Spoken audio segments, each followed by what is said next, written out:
and former Dr.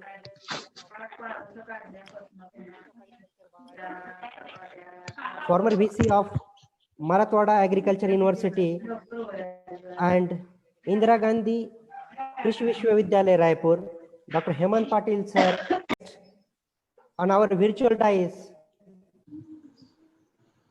Dr. Ved Prakash Patil sir, patron and former VC of Marathwada Agricultural University, Parbhani, and Indira Gandhi Krishi Vishwavidyalaya Raipur, Dr. Hemant Patil sir, Dean and Principal, College of Agricultural, Latur, Dr. Ashish sir, Professor and in charge, State Level Biotechnology,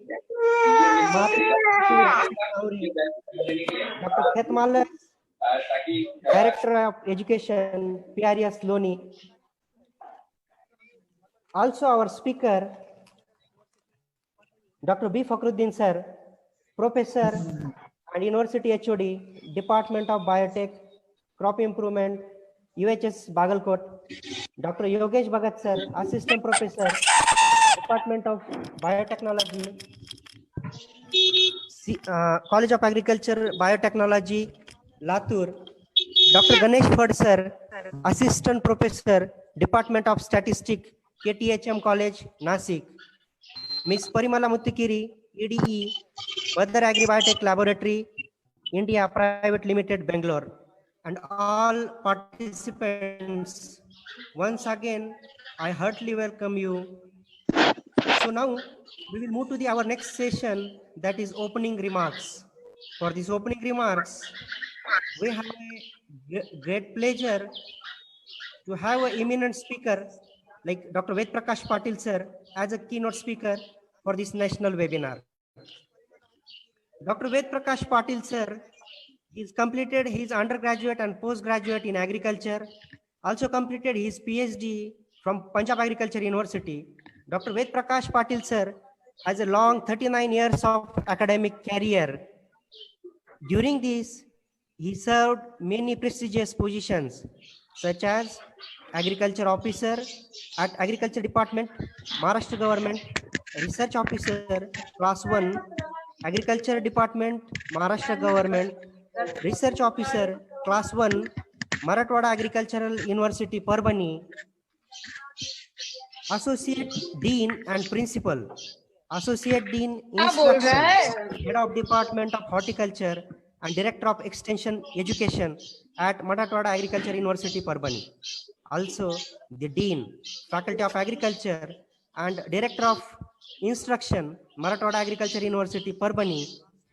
Vice Chancellor, more than 2 terms at Marathwada Agriculture University, Parbhani. Vice Chancellor at Indira Gandhi Krishi Vishwavidyalaya, Raipur. Also, Dr. Ved Prakash Patil sir published more than 320 research paper, more than 125 technical papers, several books, and several reports. Dr. Prakash Patil sir involved in various academic as well as scientific bodies, such as founder president of Sri Dhaneshwari Manav Vikas Mandal at Maharashtra as well as in Chhattisgarh state. Founder Vice President of Sanjeevani Education Society, Parbhani. Founder President of Sri Bhairavnath Nisarga Mandal. Founder President, Vice President of Jagdamba Education Society. Also, Dr. Ved Prakash Patil sir, he worked as a Vice President at Association of Indian Universities, New Delhi, working as President, Maharashtra Horticulture Society, working as a member, Accreditation Board of Indian Council of Agriculture Research, New Delhi. There has awarded with several prestigious awards, such as he received Plaque of Honors in Horticulture for outstanding work from Horticulture Society of India. Awarded prestigious Vasantrao Naik Horticulture Award for outstanding work in horticulture. And this list goes on and on. So without taking much time, I would like to invite Dr. Ved Prakash Patil sir. Sir, please.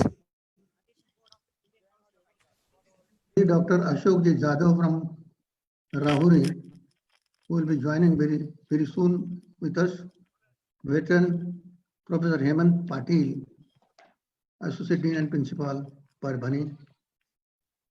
Learned speaker, Dr. Madhukar Khetmal. Galaxy of resource persons, Dr. Parimala. Then Yogesh Bhagat. Then Dr. Ganesh Phad. Our versatile administrator, Dr. Shilpa Patil. Our competent principal, Dr. Sudrik. Very dynamic person, Dr. Daspute. And real warriors of the meeting, Zoom meeting, Professor D.K. Sarode, Professor Shinde, Professor Galfade, distinguished delegates, honorable teachers and staff of the college, and dear listeners. At the outset, as a patron of this society, I extend very hearty and cordial welcome to all present here for this webinar on biotechnology for crop improvement in Raj Lakshmi Foundation's College of Agriculture Biotechnology, Madadgaon District, Ahmednagar. Friends, the world population before Christ was hardly 25 crores, and about 1700s were required to double this population, that is 50 crores. Now, 1 out of 5 is Indian. Human starvation was wiped out or prevented, averted by no other persons than plant breeders. Now gains of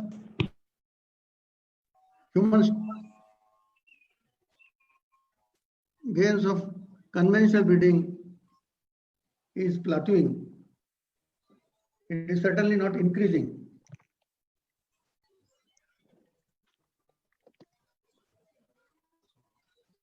Friends, you know that agriculture is the life blood of our economy. We need increased production without damaging the ecosystem. We need sustainable agriculture. Now, our food grain production rate is hardly 1.5%, whereas the population growth rate is 2.2%. And this is mismatch. Breeders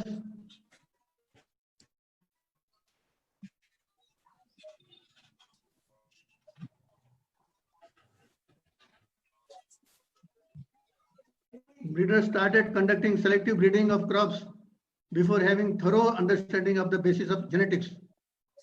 Gregor Mendel's discoveries explaining how traits pass from parents to offspring shed new light on this matter.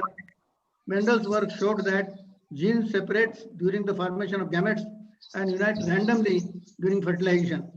He also showed that genes are transmitted independently of one another to the offspring. The traditional breeding, the breeder chooses the parents to cross, but the genetic level, the results are always unpredictable. DNA from parents recombines randomly, and desirable traits such as pest resistance may be bundled with undesirable traits such as lower quality. In traditional breeding, you know that there is limitation. What is the limitation? That parent plants must be closely related to produce offspring. Traditional breeding programs are time consuming, often taking decades to produce new viable crop varieties, and also labor intensive. Traditional plant breeding takes on average 12 to 15 years to produce a new crop variety. Conventional breeding helped us in 70s by heralding green revolution. But later on, we landed in difficulties. We landed in unsustainable agriculture. IT has been India's strength in 20th century, but in the 21st century, it is biotechnology, BT, which is indeed a sunrise industry. Green revolution and now G revolution that is desirable, undesirable also. Biotechnology has developed to the point where researchers can take specific genes from any organism, including plants, animals, bacteria, or viruses, and introduce those genes into the genome of another organism. This is called recombinant DNA technology. If GM crops are risky, conventionally bred varieties are riskier, as thousands of new genes are introduced in crossing. In transgenic, we put only the required gene.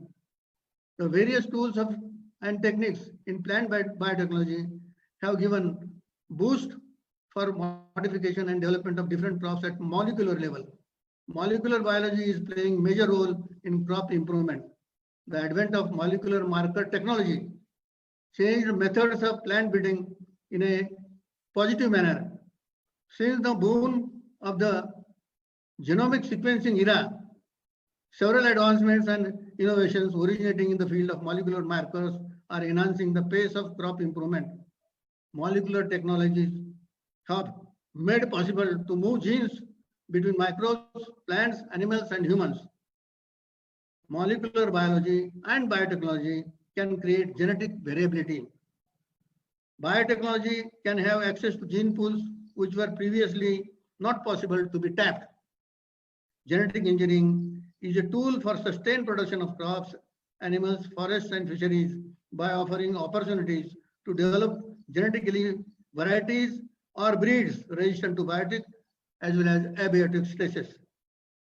Less dependency on conventional pesticides that can be health hazard to resource poor persons in developed countries applying pesticides with hand sprayers and also result in environmental residues or pollution. Food production must sustain the environment and it should not degrade it. Environmental security is no longer peripheral to the issue of food and nutritional security. Neglecting it yesterday has proved costly today and could prove far more costlier tomorrow. All benefits of biotech crops offer more efficient and higher crop productivity that helps contribute to more sustainable agriculture and to the formidable challenge of ensuring global food, feed, and fiber security. Crops that need less water, flourish in poor soil, provide good yield and nutrition. A reality very soon, probably tomorrow. India has advantage. What is that advantage? Diverse flora and fauna, which is a great wealth for us. India has cheap labor, abundance of raw material, and good sunlight. These are the plus points. By resorting to biotechnology, less dependency on pesticides, you know, cotton consumes 60% of the total pesticides in agriculture. We also know that large number of farmers are committing suicides. Honorable Atal Bihari Vajpayee extended Lal Bahadur Shastri's well-known slogan to include science as Jai Jawan, Jai Kisan, Jai Vigyan. He was clear that Indian agriculture should be based on science and the country needed to become a leader in the use of biotechnology in order to fight hunger and malnutrition. Atalji's much bolder decision in the agriculture food space pertained to allowing the cultivation of BT cotton in 2002. India's only GM crop so far, despite opposition from NGOs and other influential quarters. The decision to allow cultivation of BT cotton has made India the largest producer and second largest exporter of cotton globally. Today, more than 99% of the country's cotton growing area is under BT cotton. From green to green revolution, it has been worked out that between 2003-4 to 2016-17, the country gained $67 billion by exporting raw cotton and yarn and saving on imports. This is in addition to the increased incomes received by our common farmers, cotton farmers. Farmers in Gujarat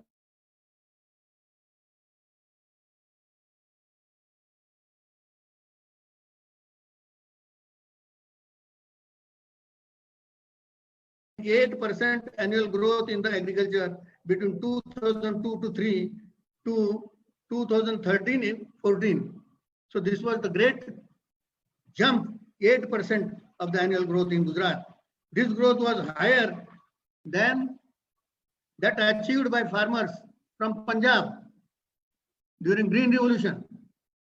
In the 70s, farmers being the largest political constituency, the decision had a significant political effect in Gujarat. Modi was elected as the state chief minister thrice, as farmers supported him all through. Atalji wanted to make India a superpower in technology, including biotechnology. He would often say, IT, information technology, is for India today, and biotechnology is for Bharat tomorrow. Bolgard 1 was the first BT variety launched by Mahiko Monsanto Biotech Limited with single gene, CRY1AC, that fought infestations caused by American bollworm. The last official approval of the BG2 with double gene CRY1AC and CRY2AB for enhanced protection came in 2006. After 14 years of BG2, these benefits seem to be fading away. The pink bollworm outbreak in Maharashtra just last year may be an indication of that. Along with better farm practices for BG2, it is time to have BG3 with additional pest resistance, CRY1AC, CRY2B, and VIP3A, along with Roundup Ready Flex RRF traits. This will enhance pest resistance, and along with some glyphosate spraying will save the farmer labor cost on management. In 2009, GEAC, after 5 years scrutiny, approved commercial cultivation of BT brinjal. It failed to win an approval at the next stage, that is political executive. A change of government did not matter. In 2017, GEAC approved cultivation of GM mustard, a variety developed by Delhi University. It met with the same fate as brinjal. GM crops of maize, soybean, potato, sugar beet, canola, cotton, and alfalfa are grown across the world. The US, Brazil, Argentina, and China are massive producers. The global GM crops area increased from 4.3 million hectares in 1996 to more than 150 million hectares today. Not a single case of any danger of human health has been reported so far. 10 industrial nations and 19 developing countries are producing GM crops. Another 30 countries, including European Union countries, which do not grow GM crops themselves, are importing and consuming GM.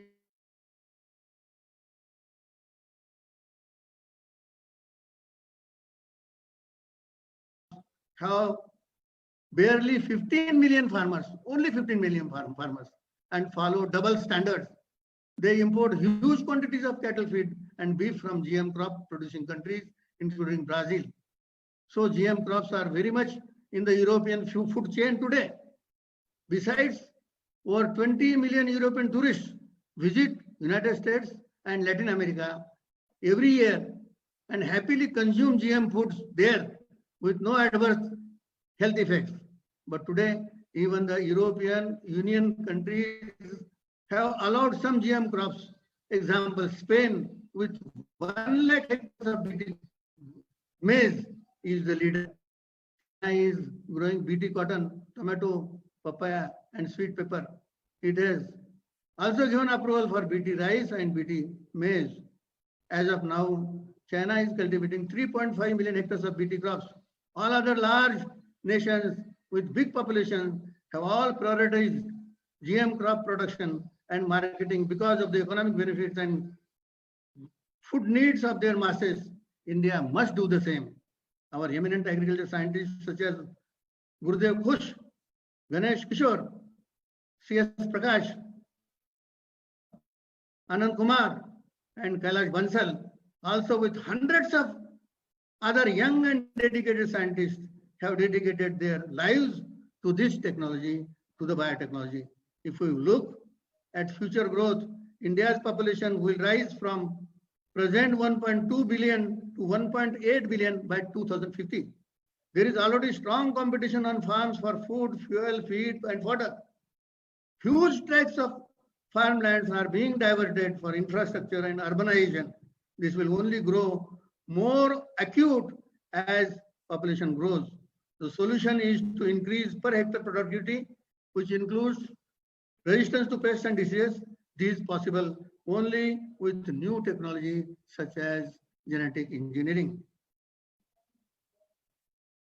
We must enable India's poor 600 million small farmers to compete with farmers in the US, Brazil, and China. For that, GM crops are an absolute must. Scientists have genetically engineered fruits and vegetables capable of providing most of their nutrition or nutrients in a single meal. Heading towards the market are potatoes with 33% of protein content, modified tomatoes that could be capable of protecting against cancer, and peanuts, that is groundnut, without the chemicals that cause deadly nut allergies. Such foods are the first generic modifications offering nutritional benefits to consumers. This is in marked contrast to the GM crops marketed up till now. These were simply designed to boost the profits made by farmers and seed firms by raising yields and cutting costs. Earth's population will reach 9 billion by 2040. We need crops that offer better nutritional quality, can withstand drought, use fertilizer more efficiently, and resist diseases and pests. GM can contribute to achieving all these. Currently, India has the world's fourth largest GM crop acreage, surpassing China's, that is 3.5 million hectares, while equaling that of Canada's, that is 11 million hectares, according to the ISAA organization. While BT cotton wholly dominates India's GM crop acreage, much of it based on United States life sciences giant Monsanto's proprietary Bollgard technology. Friends, ours is the country where 1/4 people sleep hungry, 1/3 children are malnourished, and half pregnant mothers are anemic, despite huge food reserve with us. Access to food is related to the means of livelihood and not food stocks available. Food security is possible by employment and not by huge food reserves or production. Biotechnology is going through silent revolution and has potential to touch millions of people. BT creates enormous employment opportunities. We can't afford luxury of debate on environmental security. Norman Borlaug said, here is food and here are starving people. We talk about environmental security. Why not talk about farmers' livelihood security? Friends, listen one sentence, very important. Content of food is important and not the process through which it is produced. Let me repeat for you again. Content of food is important and not the process through which it is produced. Do you think only Monsanto has the capacity to develop transgenic crops? The answer is very clearly no. Indian scientists working with public sector research institutions and universities, too have developed many genetically engineered varieties, which in fact could not move beyond lab or restricted trials. The list accessed by Times of India shows that Indian scientists have over the years developed more than 200 genetically modified GM varieties of as many as 15 crops, including cotton, brinjal, castor, groundnut, mustard, papaya, potato, rice, rubber, sugarcane, wheat, and tomato. Indeed, biotechnology is India's tomorrow. India desperately needs to harness the potential of transgenic crops. Thinkers have predicted that BT alone would account for 60% of the global economy in coming 2 decades. 60% of the global economy. Today's webinar is very vitally important, friends, and it is also timely. The themes, namely molecular marker technology, DNA fingerprinting technology, micropropagation, and others are very, very fascinating. Worthy speakers will provide you in-depth insight. I am sure you all will get required direction and inspiration. Please try to exploit this opportunity to your fullest extent. I feel today's biotech graduates, that means you, should be the torch bearers of the United Nations Zero Hunger Challenge program. These graduates are rightly called as hunger fighters. The challenge is to produce more from less for more under the limited and declining land, water, and biodiversity resources, and more difficult and complex environmental settings, climate change, carbon and greenhouse gas imbalances, intensifying biotic and abiotic stresses, and worsening socioeconomic inequities and inequalities.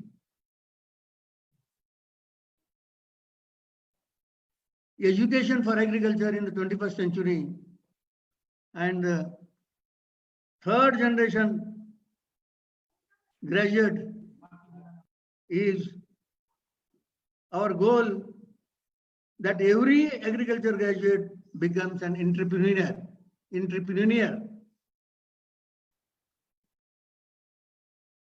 Experiential learning that we follow helps the students to develop competence, capability, capacity building, acquiring skills, expertise, and confidence to start their own enterprise and become job creators instead of job seekers. Experiential learning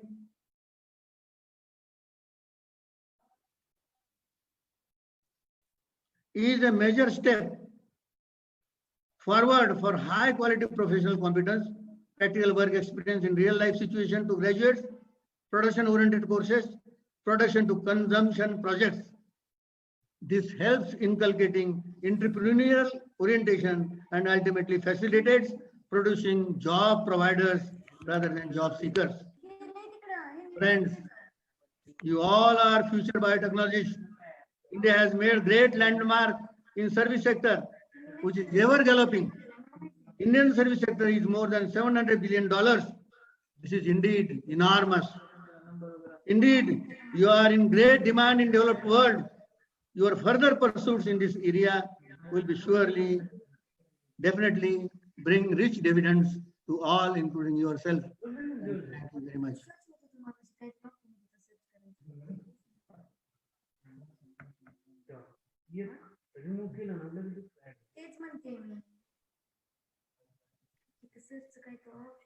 I am very much thankful for all audience who have given very patient hearing to my presentation.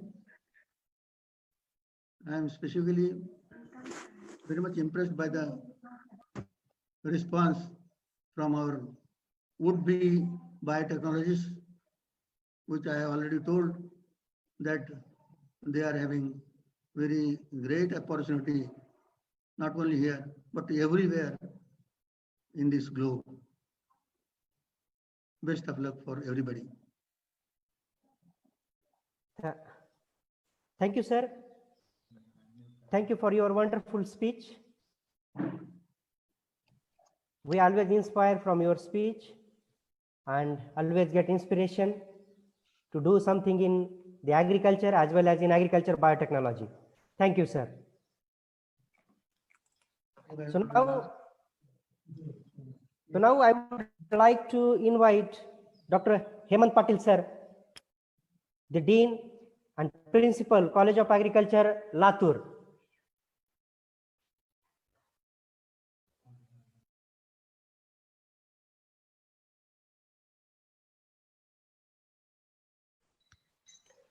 Dr. Khetmalas. Hello. Yeah, yes, sir. Sir. Okay. Yeah. Okay. Yeah. So, Okay. yeah, good morning. Good morning and welcome, sir. So now we have next guest is Dr. Khetmalas. Dr. Khetmalas, sir, completed his undergraduate and graduate in agriculture, postgraduate in plant pathology. After post-graduation, he served a couple of years in MPKV Rauri. After that, he moved to Canada with fellowship to pursue his PhD, and he worked on a lipid metabolism for nitrogen fixation. Also, he did his postdoc at British Columbia, where he worked on gene cloning and sequencing for bacterial diversity. Apart from this, he served at Nirmal Seeds and worked on genetic transformation of cotton. Also, Dr. Madhukar Khetmalas, he joined as a director post at Dr. D.Y. Patil College, Pune, where he worked on development of bioinformatics laboratory facility as well as he set up course curriculum. Now he working as a director at Pravara Rural Education Society, Loni. I welcome you, Dr. Madhukar Khetmalas. Sir, please. Well, thank you so much, Abhijit, for your introduction. Hello. Yeah, yes, sir. Sir, please go ahead, sir. Sir, go ahead. Thank you very much for your well introduction. I congratulate, first of all the host organizer,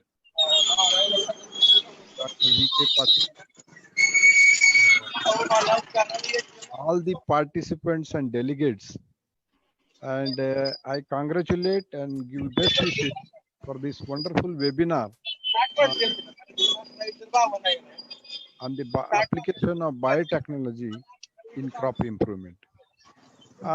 You know, by 2050s, there will be at least 12 billion people on this planet.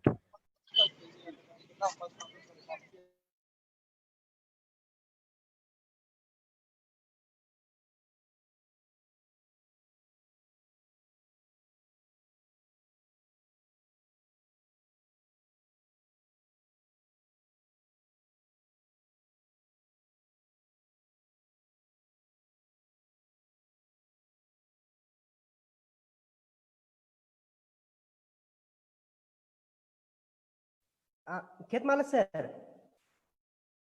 Hello. Khetmalas, sir. Sir, unmute yourself, sir. Unmute Kela. Yes. Yes, sir. Yes, sir. Sir, please. Yes, sir. So the most important part is to many of these young scientists has to understand how we can speed up the molecular breeding in agriculture and develop the undertake the crop improvement programs. See, traditionally we developed many of the crop varieties.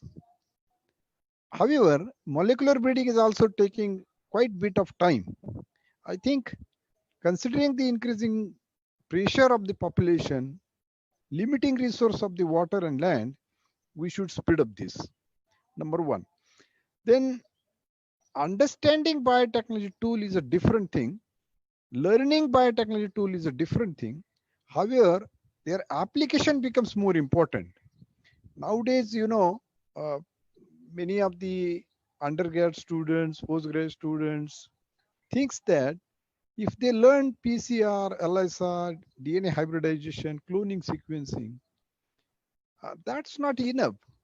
See, the basic fundamental of application of biotechnology in agriculture is to understand agriculture as such. And many of the basics of the agriculture, like if I am a microbiologist and plant pathologist, I should be my basic understanding of plant pathology and microbiology has to be at a very deeper level. Otherwise, I cannot use it. I'll simply share my one experience when I was working in the United States as a teaching instructor at Texas Tech University. And they asked me to write a research project. See, how to write a research project?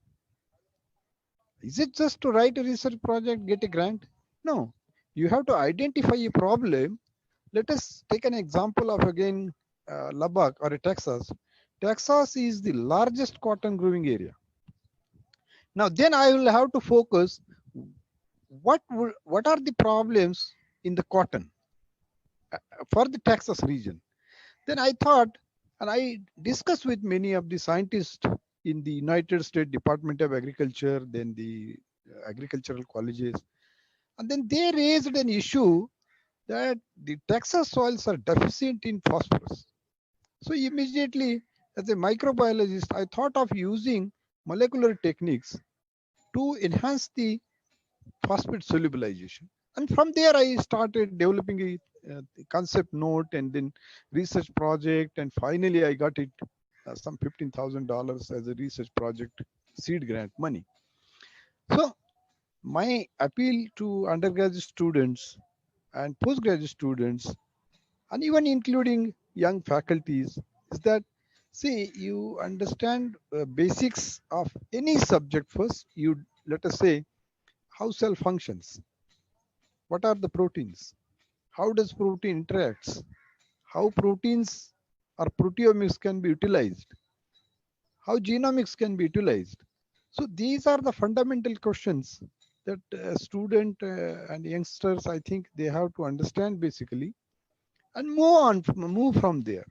If you are weak on cell biology, cell physiology, cell biochemistry, and the fundamentals of your own subject, then the application of biotechnology and the tools, molecular tools, becomes very difficult.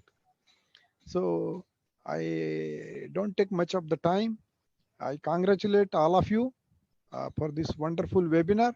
I give best wishes to the organizers, and I am very, very thankful to the organizer for inviting me, just to motivate or inspire the youngsters. I think I will not speak much, and I will give a best wishes, and thank you very much. Thank you very much. Abhijit, thank you very much. Thank you, sir. Thank you. So you given a wonderful speech to our audience, and the audience will be inspired from your speech, and they will take some message to how to work in the crop breeding, how to use the techniques, and develop some new things for the farmer.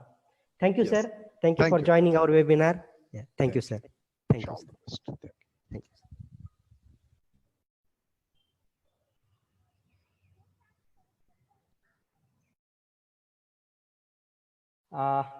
Everyone, so our next speaker is Dr. Hemant Patil, but he is a bit busy in his the academic program, so exam is going on. So just take a little moment, sir. Sir, please unmute.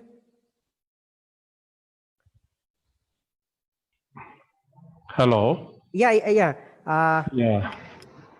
Dr. Hemant Patil, sir. Sir, welcome for our 2 days national webinar. Okay. Thank you. Dr. Hemant Patil, sir, he is working as a Dean and Principal, College of Agriculture, Latur. Yeah. Sir, I would like to invite you to give your remark on this webinar. Sir, please, sir. Now the Madadgaon College is conducting a very nice seminar on biotechnology for crop improvement. I will give them a best of luck for conducting such type of seminar for their students. Particularly as far as the ICAR 5th Dean is concerned, recently a new READY program is launched by the ICAR. Considering the students' jobs, that is, students should not be a job seekers, they should be a job provider. Nowadays, biotechnology plays a very important role in that, but unfortunately, the government of India, government of Maharashtra have not done the proper recruitment of these biotechnology persons in a proper way in agriculture development. Everybody talks about a biotechnology, but no one will recruit these students for the improvement of a crop. As far as the technology is concerned, the biotechnology plays a very important role in a crop improvement in terms of molecular breeding, in terms of tissue culture, in terms of transgenic, and definitely this seminar will be more helpful to the student how these techniques of crop improvement is utilized by the students in the development of agriculture. Only thing is that the government should give the openings for this trials of crop improvements, that is through transgenic or through molecular breedings, or permissions to the companies where there are number of varieties in a pipelines for the improvement of the crops by applying the techniques of biotechnology. As far as the students of this theme is concerned, presently I will just quote one example. COVID-19 is a problem throughout the country, throughout the world, and I will just quote one example that one of the college students have started the first lab for detection of COVID with collaboration at Nanded University, and one agriculture biotechnologist is working in a medical line. That is, there is no need to have a degree in terms. Anybody, if they have a particular trainings in handling of the machineries which are utilized for the various techniques in biotechnology, he can utilize his knowledge for the development of a crop, development of the biotechnology tools in any sector, particularly in pharmaceutical, particularly in medical, particularly in health sector. They can be helpful to this. Only government should think that these students should be given a chances in the Department of Agriculture, as if they will provide the opportunities for the students in at least one biotechnologist at one taluka place. There are number of posts in agriculture. If they will recruit these students, definitely the knowledge gained by these students will be helpful to the improvement of crops in state, in country. Now I wish you all the best for the conducting this seminar. Thank you. Thank you, Dr. Hemant Patil, sir. Yeah. Thank you for your wishes. Fortunately, one of the scientists, Dr. Fakhruddin, who is engaged in a crop improvement, particularly, he is one of the scientists in a Briti Brinjal. You have invited him for this lecture. Definitely student will gain from him. He is my friend. He is a very excellent scientist in the field of biotechnology. Yeah, yes, sir. Yes, sir. So next he will going to give the speech next 1 hour. Okay. Yeah. Thank you, Okay, sir. all the best. Thank you, sir. Yeah. Thank you. With permission of our honorable guest, Dr. Ved Prakash Patil, sir, Dr. Hemant Patil, sir, Dr. Madhukar Khetmalas, Dr. Jadhav, sir, he couldn't join because of some emergency meeting going on the university. So I would like to take the permission to conclude this session, and the next session will be start within 10 minutes. Sharp 11:30, we will start the next speaker, Dr. Fakhruddin sir, will deliver his lecture on the crop improvement, marker selection and crop improvement. Thank you, sir. Thank you. Okay, welcome.